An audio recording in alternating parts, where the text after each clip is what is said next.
We are live on Facebook, YouTube. Welcome to Can We Have a Conversation? We are on another segment talking about today about silent fathers.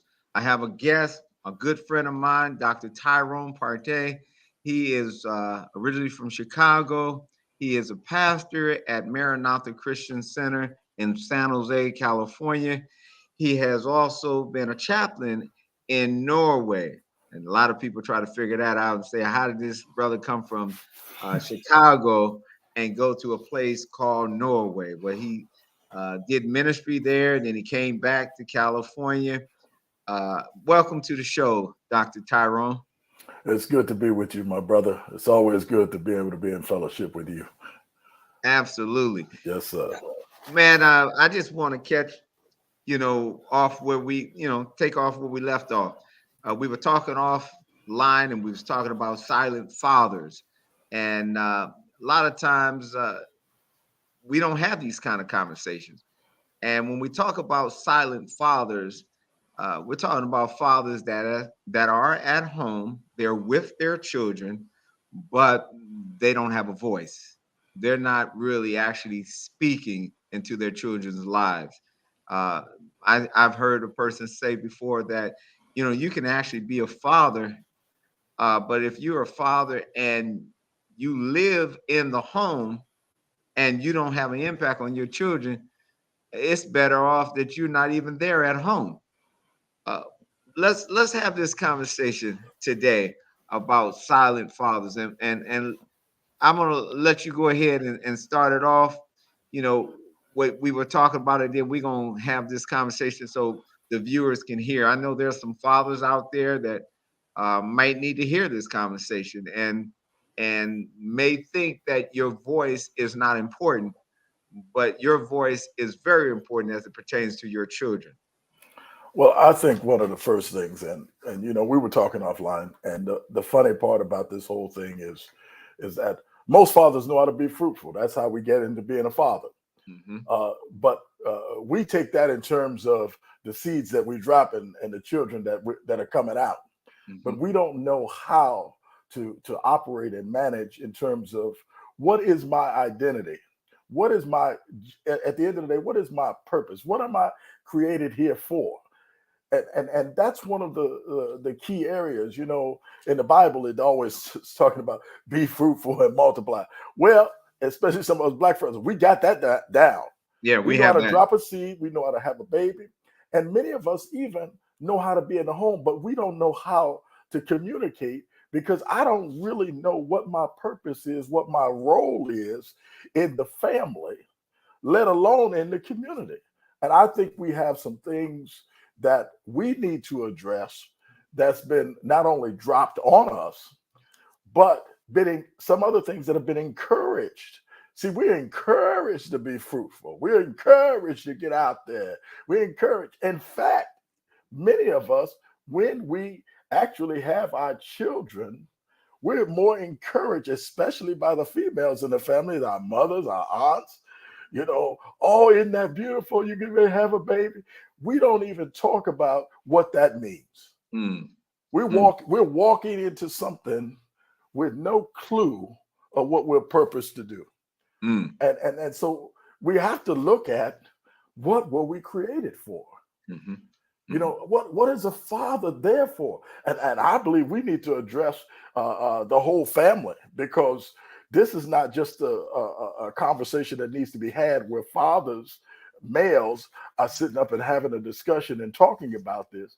But we need to have the females in the room too, because it seems as though we don't understand what has happened in the black family.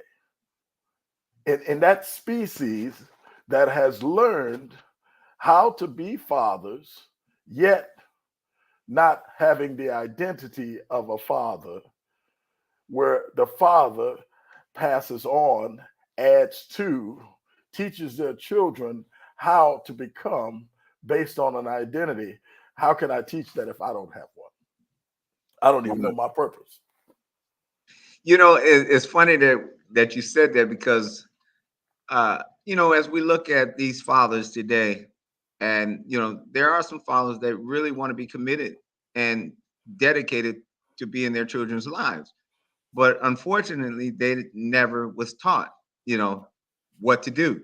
They've been raised by women, and I'm not saying that's a bad thing, but I'm saying that that role model, that person who was supposed to show him his masculinity, the one who was supposed to show him what the true definition of what a man is, was lacking. And but they got the other part of nurturing, and they have that part of what the mom has taught them. But then when they get you know in a relationship, they take that role of being silent because they don't want you to know, I don't know what to do. Even more than that, it gets to the point where, in order to speak up and take that role that you're talking about, they need to know who they are as far as their identity.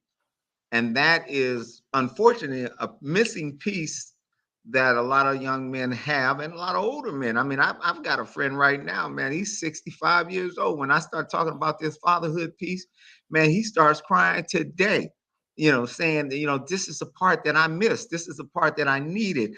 I mean, he is has been hurt, and has children, grown children, that he just didn't know how to speak into their life, how to share and tell them that he loves them, and embrace them and say, hey, I don't really know what I'm doing, but I'm doing the best that I can, and just be present.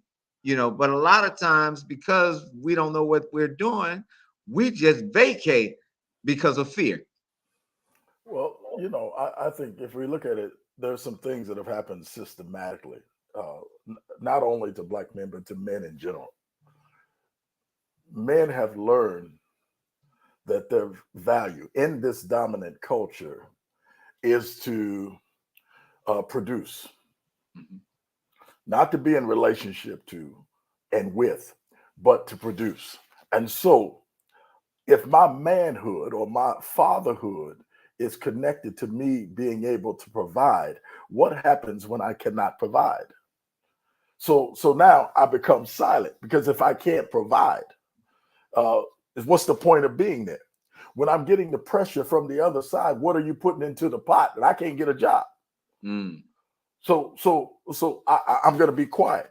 Now we're dealing also with another dynamic here, because flipped on the other side of this is uh, is the expectations of the woman that I have in my life. I've watched, if you've grown up in a single parent home where the single parent was a mother, one of the things that you will see is that I've learned she's there. Now I don't know what to do with the fact that he's not there. But Mm. guess what? The thing flips in the next generation. Now I'm there. But because I haven't had a model, I don't even know how to express myself. I Mhm. don't know how to properly express my emotions. What I've learned to do is say, yes, mommy. Can you imagine that in an adult now who's a parent?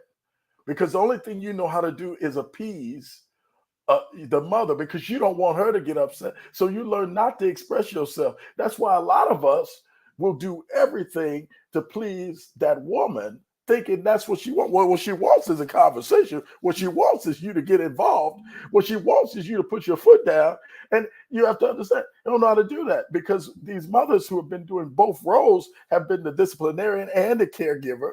And Mhm. so the father, he doesn't know that. And so I get to fatherhood. Now, all of a sudden, there's no manual. Mhm. Why? Mhm. Because that man is dealing with the fact that he's been absent of appropriate models that understand the identity and what that identity means as a father. The father should add, and I'm not talking about seeds. I'm talking about the father should be that one who teaches, how do I act? How do I behave? How do I do that verbally as well as non-verbally? Mhm. Now we know how to be expressive when we are misinterpreted, But do we know how to be expressive and teach? Well, this is what I'm expecting you to do. And is that accepted in the home where these fathers are? Mm, Or when they do something, when they correct, are they being corrected by the others in the household? Uh, that's called you're subverting authority. You're taking the role out of the father and you're grabbing hold of it. I'll tell you a story. When I was single, this is scary to tell you this, but I'm going to tell it anyway. I was single and I was dating a woman, and I'm thinking about, well, maybe this is the right one, you know. Da, da, da, da. Now she's got a child. Now I grew up in a household where the stepdad, we didn't call him stepdad, he was my dad. mhm, Okay, he had authority as a father. mhm, Okay, so if he disciplined, it was fine. There was this union because there's this understanding that a child needs to be corrected. mhm, So, but what happens when you are in that relationship? You're in the house. We don't do that in my family. mm, See now what you're doing, and see now you're clicking in on the man who has an ability. He wants to please his his mate. mhm, So the minute you subvert his authority by you taking authority, not allowing any correction, let alone discipline, mhm, don't say no to my child. mhm. When you do that, what you're doing is what he's going to do is he's going to react to that and he's going to say, guess what? In order to make my woman happy, I must be silent on this thing. Mm, mm, We got to understand that the man has this uh, affinity. I want to please and make my woman happy. And she's looking at, he ain't doing nothing. Well, when you cut him off and jumped in, you took his authority away. That's a mm, conversation that you have in the bedroom, and you talk about how we're going to do this in the future. But you have to understand, if you don't do this now, the child, male or female, will grow up not respecting anything a man says, and oh so yeah. we're wondering why some of our people, amen, black, white, whatever, Mhm, don't respect a male authority figure. mhm, mhm. And I used to try to say, brothers, you got to speak up no matter what. I'd rather for you to argue in front of the children. I hate to say that. I'd rather for you to argue in front of the children, for the child to only learn how to listen to a woman. Mm, mm. And no checks and balances either, man, because here you have this young person that sees that, his authority, because kids know how to play parents, Oh you yeah, know. So they see that, mom is going to protect me. Mom is, there's not going to be any discipline. There's not going to be any rules and regulations because you don't tell my child what to do, And so he's like, okay, but what it does is, as you say, his authority is taken away. And then to the point that now they start acting out, disrespect, you know, saying whatever they want to say because they know that there's not going to be any consequences. There's not going to be any accountability because I already know, you know, mom's going to take my side and take his side. And not only does that create a division with the relationship between him and her, but that divides the relationship with him and whoever the child is. that's right. Because let's just be real, kids want to be disciplined. I don't care who they are, they want discipline. Let's be honest. Kids need the balance. They need the care and they need the discipline. And really, they don't care where it comes from. They just have to have it. And so, if you give them too much care, one of the things that I see, I was in a maximum security prison in Norway, and here I am, the senior chaplain, and no, and I have to tell you, the scariest thing is that I could talk to 100 inmates, and regardless of what they've done, what you find out is that They received a lot of care or no care, but all of them received no discipline, no correction. Wow. Say So, that so, again. so, so, Say that so again. that's the scary part. You're guaranteed, and really, it's something like either they receive care, so they have a loving mother, they have a loving person that loves them, or they don't have that at all. So that number always balances out. But the one thing you were always sure of, they were in prison for one reason. They never got discipline and they never got correction. They never hurt. Let me tell you, I I I sat with serial rapists. I'm sure. Their Maximum biggest their security. I'm biggest sure you did. that's their biggest issue was how they looked at their mothers and women. They said, "You care for me at the expense of yourself." It was a narcissistic way of looking at life. I can dominate you and take anything from you.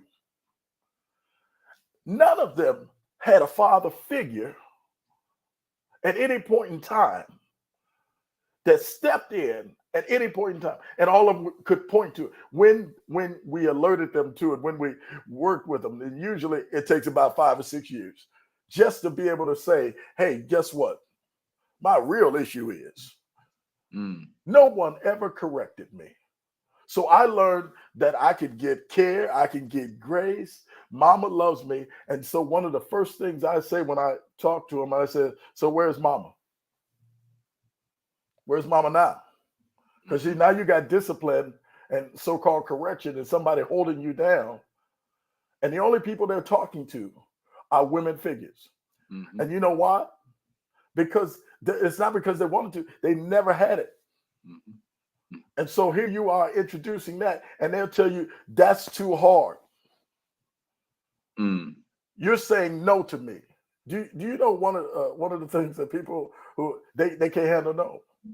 Well, no is handled very early on when my dad said no, you can't do that. So when I went and tried to get a consult with my mother said, "What did your daddy say?" Mhm. Mhm. Yes. Uh, So the no is no in any language, and if a child doesn't learn no when it comes to difficult situations, they're going to assume yes, and so they're going to seek it. I believe a lot of us, because the father is silent, are always seeking yes. Mm. I was scared. I got 3 girls. I was scared of my girls going out. So I had to teach them no. No is in the vocabulary. No, you cannot wear that dress. You know, my next oldest daughter tried to sneak out the house. She's 23, 22 years old, but she's living up under my roof. And somebody said, "Well, she's an adult." Well, in your world, but I have to worry about her, and I will have to bury her if some fool looks down on her or wants to attack her and beat her or kill her. So I got to tell her, I don't want you to go out the house looking that way, because this is the way we think about you when you dress like that. Mm. Now, it would help. Don't give a predator a reason to prey on you. Mm. That's the father if he's supposed to be the one. See, I want my children to multiply too. Mhm. So I Mhm. have to tell her, we can't think about what you want today. Mhm. We got to think about what is the best thing for you as we're moving forward in life, because I want you around. So I need you to make good choices. So I teach you no in situations that require no. Mhm. Mhm. I teach you a disciplined way of being, even though you don't understand it yet, you're going to get it over time. And the crazy part is many of us, especially if we're black, we get into our 40s and 50s and 60s, and we're already dealing with grandchildren. Mm-hmm. Mm-hmm. And isn't it funny that we seem to do better then because we've learned the mistakes of an undisciplined life? Somebody kept saying yes to me, and I thought everything was permissible, and it's not. Mm. I have to learn no. I have to learn that it's not just about me. What I do with my body, yes, that is my business, but there will be no future if you put yourself at risk. Mm-hmm. I said that to my son. Everything I said to my son, I said to my daughters. Mm-hmm. Mm-hmm. I didn't change and I see people, well, we change up because, come on now. If you're It's the going to be a same. father, It's the same. it's same. Care is very important, but discipline, showing right from wrong, regardless of, and regardless of whether I'm talking to my daughter or whether I'm talking to my son, I did not. Wrong is wrong, and let You me know, tell you the consequences. one of the things that I'm about to really go to somewhere now because you got me all fired up. But when we talk about you talked about silent fathers and not really saying anything because they want to keep the relationship cool and they want to keep peace. But one of the things that I have found out these days about the silent fathers and even actually as the roles have switched. I remember when my dad was supposed to be the one who was the breadwinner. He was the one that made sure that everything was intact. I mean, he was the house band. He kept it all together. I Mhm. mean, when we act out, mom said, "Wait till your dad gets home," you Right, know, and you didn't want to hear that, right. because you already knew it was going down. But now, uh, and it's not a bad thing that women are independent. It's not a bad thing that they have their own life and they have their own money, but now they have also options. And so before she met that guy, she already had her house. Mhm. Before she met that guy, she already had the car. Before she met that guy, she already had, the business. And so what happens is now he's living in her house. Yeah, yeah. Mhm. He's driving her car. So when things don't go right, then he got to leave, Right. and he understands that. So now comes another part of that silence, because now I'm not going to say anything. I'm not going to rock the boat because then I may be homeless, or Yeah. and you see a lot of these guys, man, shacking up with these women and living off these women because they can. But really, when it comes to really parenting those children, or really actually taking on the true identity of a man, and to be able to speak into your children's life, and to be able to tell them, hey, I love you, and I embrace you, and to be able to give them some sound wisdom, and some knowledge and some understanding, they lose that part, man, Yeah. because they're not equipped. They've never seen that. I remember one day I was asking some guys, man, that was in my group. I said, "Hey, look," I said, "Let me ask you a question. Why don't you want to be a lawyer? Why don't you want to be a doctor? Or why don't you want to be a professional person?" And one of the things that he said was, uh, "Because I'm not used to seeing those kind of people in my community." Right. What he's really saying is, I have never been exposed to that. I have not been exposed to that kind of life. What I've been exposed to, unfortunately, is drug dealers, pimps, and hustlers. Right. And so that's what I do, you know. And so for me to adapt and switch over, I don't really know how to do that. Yeah, we have 50-year-old, men with 16-year-old mentalities. But that's because that's where they cut off. That's where they stop. They stop learning at that 16 because Tyrone, I remember a time when when we could go through certain stages of life as a child, an adolescent, an adult. But now we go in the black race, the black community, child, adult. We miss that adolescent because we have these, you know, you're now the man of the home. Now let's be honest. What really happened is, we went from being a child, and in age, eventually we became an adult. So, you know, when you start calling, see, we don't understand that no one has ever wants to get into the head of men. One of the things that I've done, and I've tried to be very purposeful about this my entire life. Been in the ministry now 40 years, and I've always tried to simply be clear about the fact that my main focus is working with men, and there's a reason for it. It's because I saw a development that when I said at 18 that I wanted to be a man and I wanted to live on my own and I wanted to make my own money, and my mother was on welfare. I didn't want to burden her anymore. But I saw everybody in the neighborhood that was fine to do that. It's even okay to hustle your mother. Mm. Okay, so if that was the rule, I didn't want it. So what I looked at is that there's some developments that are happening. When they don't happen, you go from a child to a man in age only. But what you do is you learn to be a contortionist.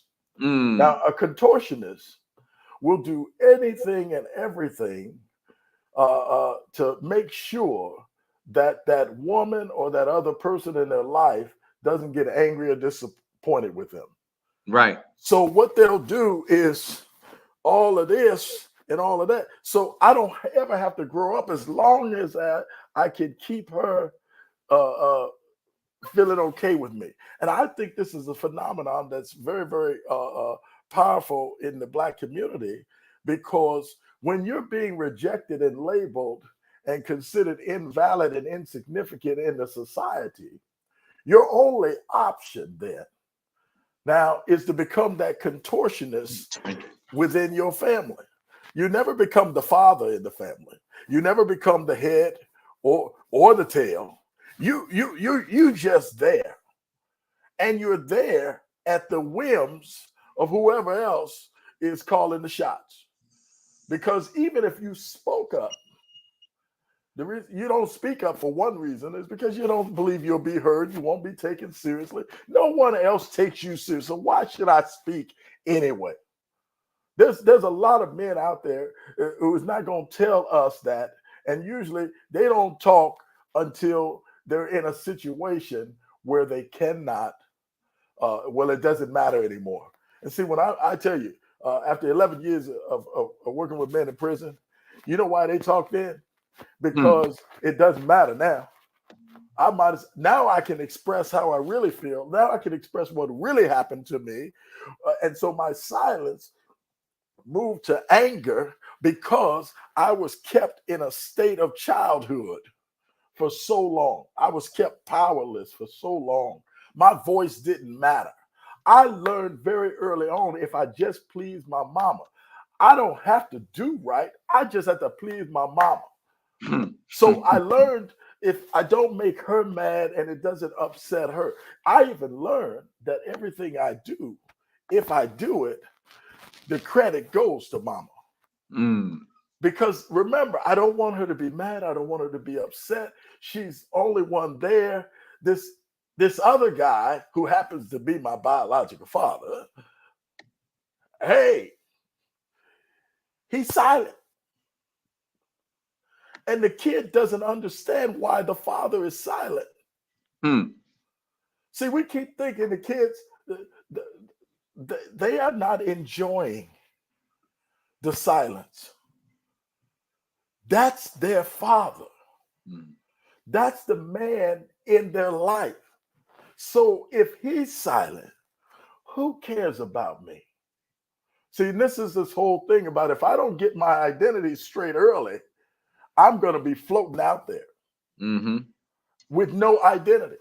With none. And Yes. so when I get in trouble, I'm only thinking my only way to to deal with this is to be a contortionist. I have no idea of what it means to be a father, to be a man, to express myself and my, because remember, the contortionist will change what he's saying to please, because he doesn't want to be rejected. He doesn't want to be abandoned. And if my last place of refuge is my home, and in my home, I'm not considered significant. Mm. See, I place everything in the home. Make sure the home has a place where the father can be a father. Mm. Now, this doesn't mean that the father has any power or authority over anybody else, but he has a voice. He has a life experience that is needed for every young boy that is being raised up under him. Everyone that sees him on the street.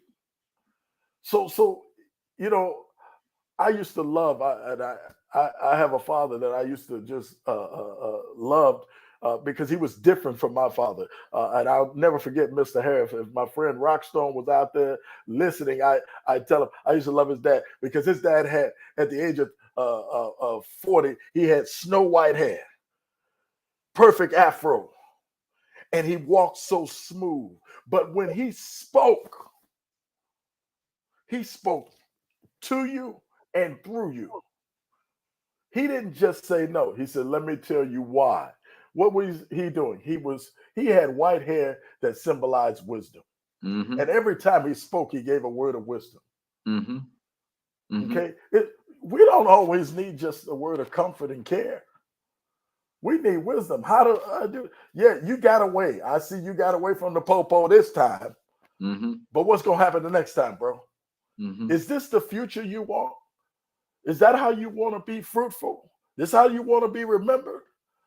So there is something about that presence, but when you don't have it, when I'm being a contortionist, and I keep going back to this, I'm trying to please so that somebody is not angry at me, so that you won't leave me. See, one of the big issues us males have is abandonment issues. We're scared of getting left. I was gonna say that, but you said it for me, brother.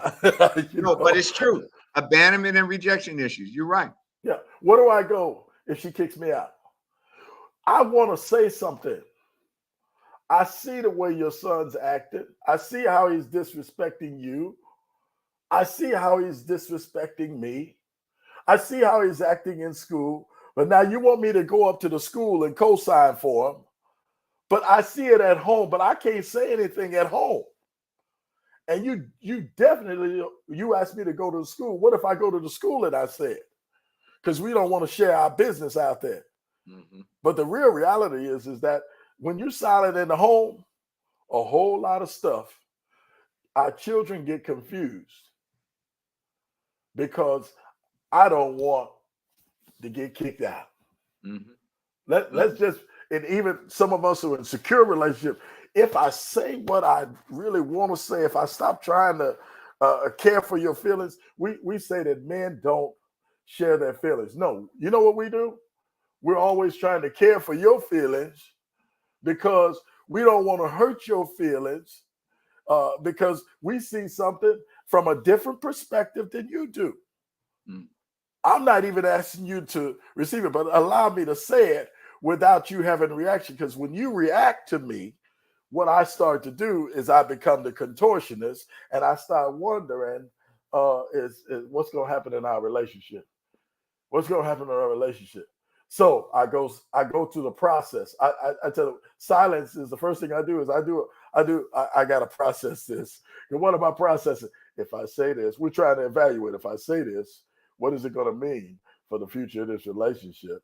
Mm-hmm. Now this is my third go around, Dr. Pearlie. This is my third go around now. I did this before now. But if I say something, no, I better not say nothing. So we're wondering, there are some reasons why men are silent.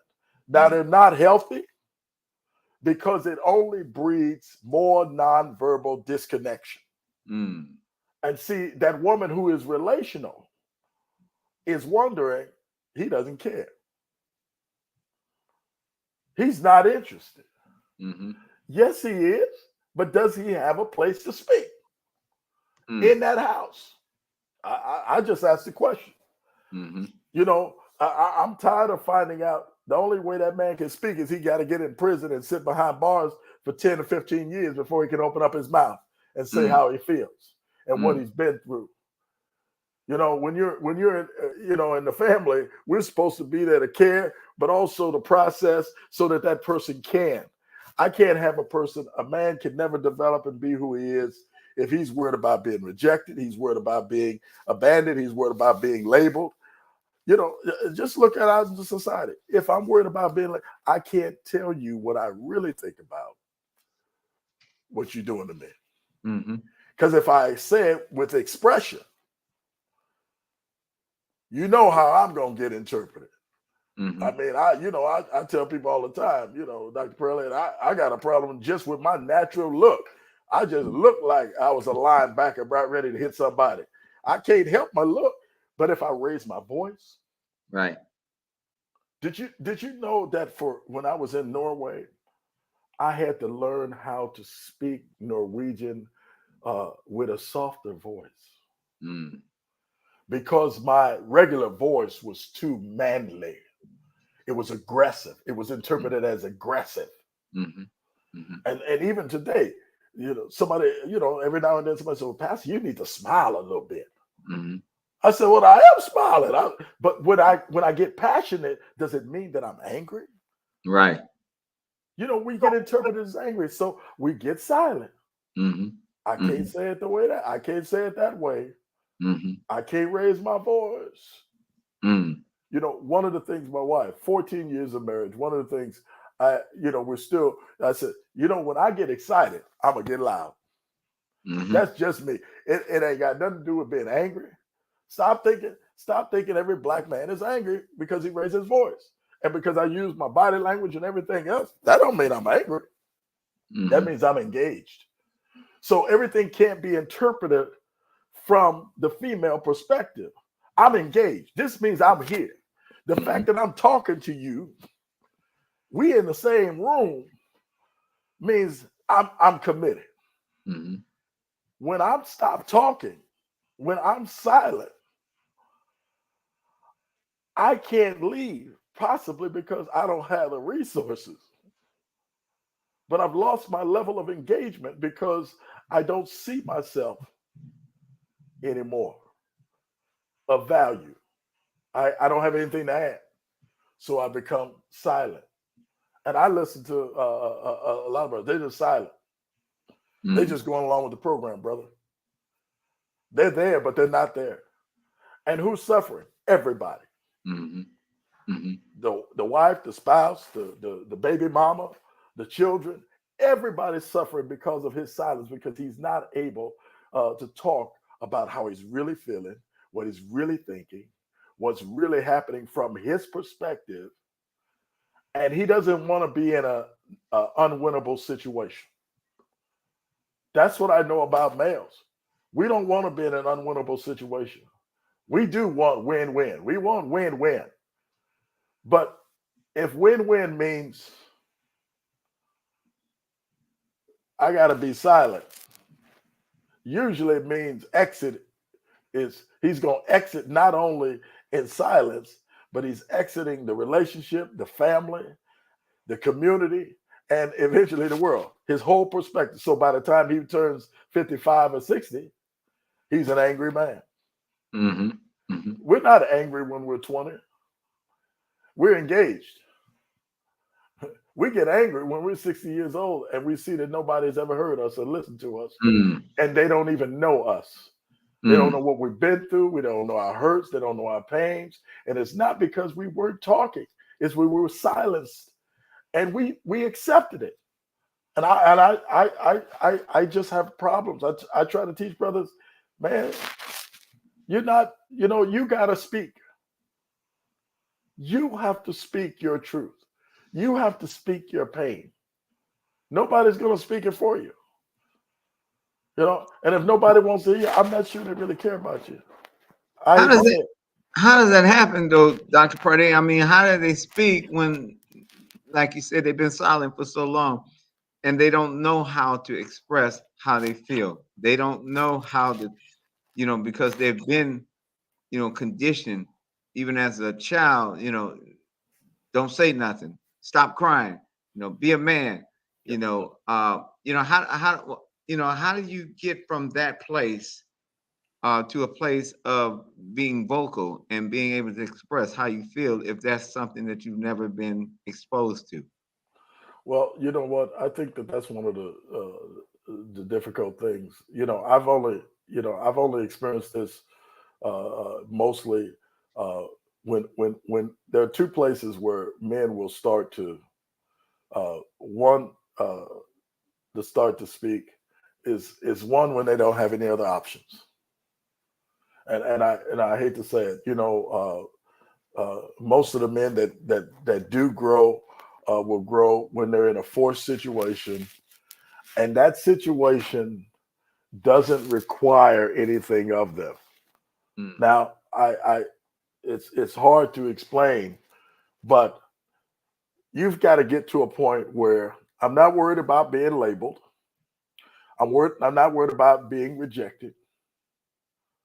And you know what? I'm not worried about if you don't like what I say. Now, that's usually uh, at the darkest part of your life. mhm, And I hate to say it, that men just, you know, if and it has everything to do is you got to ask that existential, what do we call uh, uh, the question of life? What is my purpose? If you don't get there, I don't think you're ever going to get to a point as a male in this society that we're living in, where if you can't answer what is my purpose, if that's to me that's the lowest point. When you get there, then and that usually only happens when we've tried just about everything. And I'll tell you, I used to sit on the streets in Oslo with men, and they pushing needles and getting high, getting drunk, and when there's a moment in all of that between when the high is at its peak and they're getting ready to crash. There's a moment, I call it, of lucidness, where they become aware and uh, they start to speak.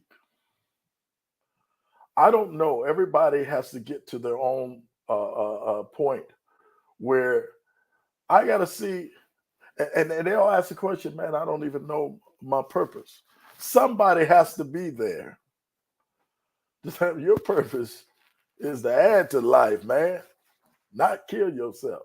mm, I get to a point where the only thing I have learned is that the question is life or death. mhm, Do you want to live as you're living, or do you want something more where there's real meaning for you and your children? It's and for our relationships should add something to us. Who we are, our identity should add something. When you're there, you got to get almost down to the bottom where there's nothing, and it's horrible to think. But I don't know if I want to say this out loud. This is where counseling and coaching, nothing can help when you're wrestling with identity. that's true. No, that's true. So that father who doesn't know his purpose, he doesn't have a purpose in that family. Mm, If he's watched and seen what we do to fathers, and if you look at our society, we don't have a whole lot. What we're putting on television, we don't have a whole lot of good examples because we love to lift somebody up and then watch him fall. But mm, we don't want to look at what can we do to build that man up where he a safe place where he can talk. The safe place in my ministry has always been my office, mm, And usually when there's a man in there, it takes about 40 minutes of a 60-minute conversation, 40 minutes of bull crap before they break down and say something of what they're wrestling with. Why? Wow. I'm looking for a safe place. Is this Hmm. brother safe? Is this sister safe? Is this person labeling me? Is this person, do they see me? Am I real? Am I important? Am I significant? Or am I just another one? Hmm. And believe me, you say a whole lot what you want to say about men, but men are, especially as black men, I just, man, we so burnt out. I think by the time we're 10 years old, we burnt out from we don't want to be rejected. We don't want to be abandoned. We don't want to be labeled. We just want to be accepted. And this is the reason why young boys go over to the gangs. At Hmm. least they got somebody that that's spitting something to them. Even if it's a lie. Even Hey, if it's a lie. oh, it's always a lie Of because course. I'm and I'll say this to every male. Then get mad at me if you want to, but I grew up in many of the same places some of these other brothers got out there on the street. Da, da, da. No, you got a choice. You listen to the lie, you listen to the truth. And the lie is, why would I join? I used to tell people, why would I join a gang uh, and somebody else is profiting off me? You know what I call that? I said it when I was 10 years old. Man, I'm going to let another man pimp me? I'm going to let another group pimp me? No, there is wisdom. I'm created for something more than that. I mean, just in my seed, I have the ability to create life. Why would I need a gang when I can create my own gang? Hmm. And I Hmm. can put a name on them. Okay, Hmm. I named each one of my children, Hmm. and I'm not risking my life. I'm not doing time for somebody else. Uh, I married my wife because she said one thing: I'd never do time for you. She said, "You go to jail, I'll never visit you." That's not fair. That is actually that you're serving a sentence that you don't deserve to serve. Hmm. You put yourself in every category that you are being conditioned against. See, you're conditioned to be silent. Hmm. And if you're conditioned to be silent, it's no wonder why many of us are choosing to go to the same place, to a place where we're rejected, abandoned, and labeled. Think about how crazy this is. If you want to silence any people, you go after that male, that father, who will put himself in the same place that is equal to the condition that he's already in. So I talk real to my brothers sitting there, whether you're in prison or you thinking about going to do something. Hey, do you really want to be rejected again? Do you really want to be abandoned again? Do you want to be labeled again? Yeah, you will get there. You're finding a way to silence yourself. And I want to say that to everybody that's listening. You're finding a way to silence yourself when God wants something opposite for you. He wants you to speak up and he wants you to add something to your life and to the people in your lives. He doesn't want you to accept your silence. Silence, black men, black fathers being silent, that's a lie. It works completely against the family. It's a lie and it works completely against everything that you're created to be. You do have a voice. Your experiences do matter. Your pain and your hurts that you've gone through, you need to speak that to your children. Hmm. Let them know. I'm not telling you this because I don't want you to have fun, but some fun has consequences. Hmm. So I did wait.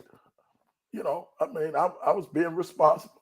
I waited for my kids to become 22 years old before I told them stuff. And then they understand, oh, so that's why you were saying, I don't want you to do that. But I kept saying it all the way through to 22. At 22, I put in the details. but Right. you have to speak. And so when I said no, and they said, well, why not? That's not our discussion right now. I need you to trust me. Because that's also, and then it's in those experiences that they learn, oh, dad, the ones who was in the car driving and rolling, they got shot at, and two of them got killed. Yeah, and you would have been in the car Mm, because you wanted to go. mm. So I had a rule. Nothing good happens after 10 o'clock. So don't even ask me, you want to go to the movies? And is the movie over at 8:30 and you're in the house by 10? This is when they were teenagers. Hmm. Hmm. So there's some reasons, there's some wisdom behind. So men, we need to use the wisdom that we have and implant that. That's not an option. The thing that you were talking about, that purpose part, I remember talking to a young man, and I saw a picture of a child, and I asked him, I said, "Who's that? Is that your child? Is that your son?" And he said, "Yes." And I said, "What does he think about you?" Mm, And he dropped his head. And I said, regardless, that he was actually in prison for robbing banks. And I asked him, I said, "You need to find your purpose in life." mm, He mm, says, "I don't know what that is." I said, "Well, you need to ask God." I said, you need to ask God, God, what is my purpose in life? What is it that God has for me? I said, and don't think just because you asked one time you didn't hear anything that he didn't hear you. You need to keep asking until he tells you what your purpose is. And that's what I'm saying to somebody who's listening right now, that you don't know your purpose. You need to keep asking God, what is my purpose in life? God, what is it that you have in store for me? What is it that you want from me? Because the truth to the matter is, as often as I discipline my 19-year-old son, and how even though he seems to be a great kid, he still makes bad decisions. yeah, And I'm trying to figure out what happens when you have a father who's silent, who's not engaged, who's not present, who's not speaking into his life, who's not giving him his identity, who's not showing him the life that he should live, the discipline and the boundaries and the consequences. How does he know? Uh, you know, Paul says there's a way that seems right, uh, uh, but the end result is death. But what I really want to talk about is how Paul talks about, the things that I practice is the things that I don't do. And the very thing that I hate is what I find myself doing. That's mm. us. That's You know, us. there seems to be a war inside of me, the flesh against the spirit and the spirit against the flesh. And what do we do about that? Because you're not abnormal, because you're living this life of struggling with your identity and trying to figure out, okay, now what do I do from here?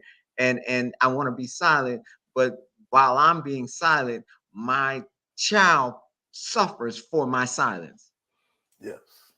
Well, one of the things, I'm glad you said that, because one of the things, I got the benefit of, my kids are a little bit older, but through my wife, our youngest son, and some people online, I know we're in this educated stage where we call them stepsons. I'll say my youngest son, I was driving him to school. It's a 45 to an hour drive to school, because he wanted to go to this other school, playing football and everything. And uh, we're sitting in the car. Eventually, what started to happen after about the first week, uh, his friends who was going to the same school wanted to sit along. And I was thinking, because my wife was saying, you need to say something to him, and I'm thinking, what can I do? What can I do?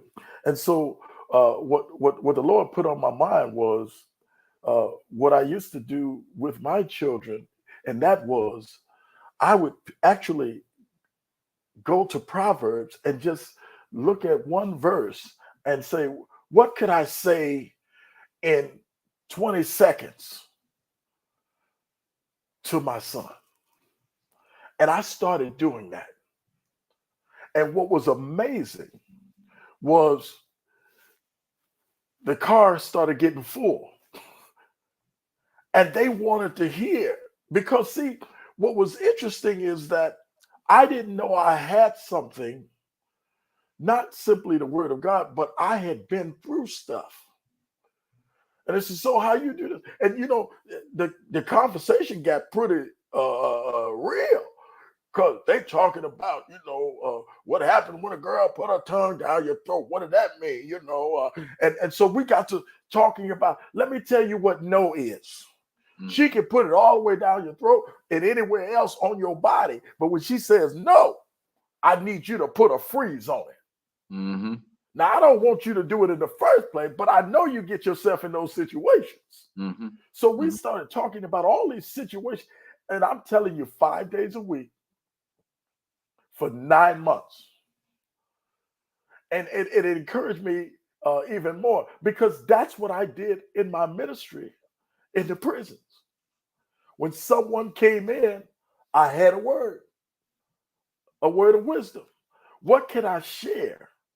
What can I deposit to add just a little bit more? This is what we're talking about adding. See, I figured out what my purpose was, is to add something to each day. Mm-hmm.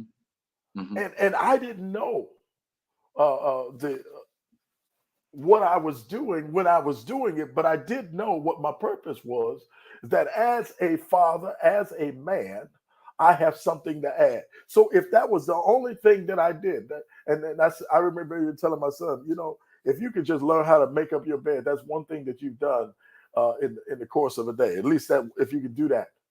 And we don't really understand the significance of that. If I can do that each day, I add something. So now I said, you don't want your mother to come in and be mad about your bed made up. So you could do something about that. Mm-hmm. You could add to a better home. And trust me, the home will be a little bit better if you. And I would say stuff like that. So I was always adding something. And so what I strongly believe, we may not like it, but in the Bible, we're compared to sheep, Mm-hmm. and sheep follow a shepherd. Mm-hmm. I would challenge anybody who's a father. Are you a sheep or are you a shepherd? Hmm. Our children need us at a level, you know, my 34-year-old calls me uh, constantly. My 33-year-old calls. They call me not for money. Quit thinking that what we have to give is financial. They call me for one thing. What's a, how do I handle this, Daddy? Do you have any insight? When I'm talking to them, I'm reading and I'm listening, and I'll just share. This is where I'm at. I believe we have something to give to our children. And if you really love your children, you know, I have I give a Christmas gift. I missed everybody at Christmas. So if they listening, I missed everybody at Christmas, except for my grandchildren. None of them got anything. Okay, because I've gotten so conditioned now that I want to give them life, better choices for life, man.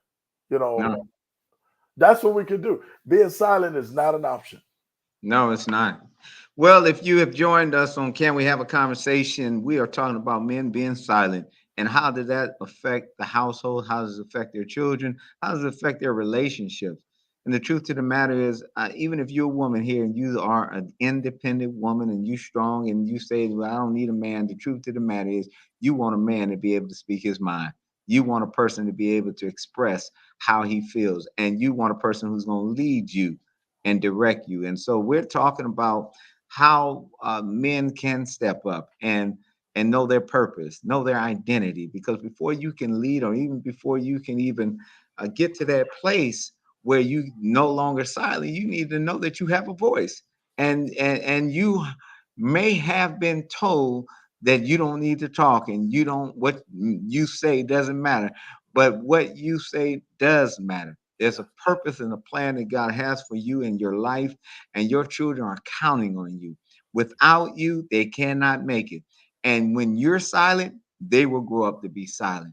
and we will grow up with a silent nation because you have not been able to express who you are.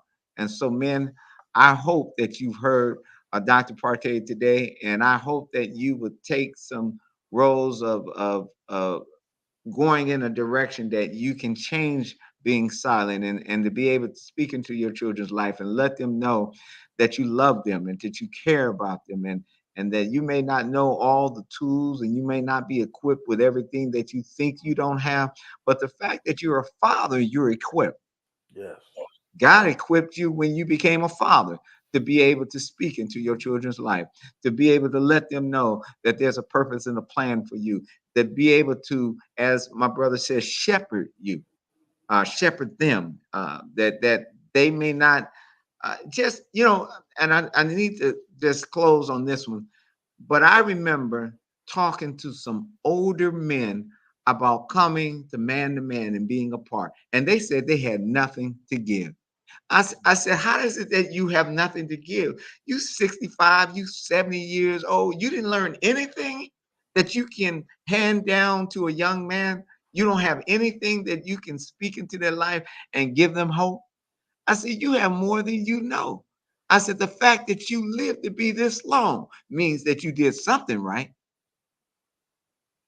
So thank you, Dr. Partey, for being in this conversation. I know this is going to be one of many, but thank you for sharing. Well, thank you for inviting me. It's always a joy, man. It's always a lively conversation, but I like it because you keep it real. Absolutely. Absolutely. All right. Until the next time, you will come by on our YouTube page, share, subscribe, be a part of it.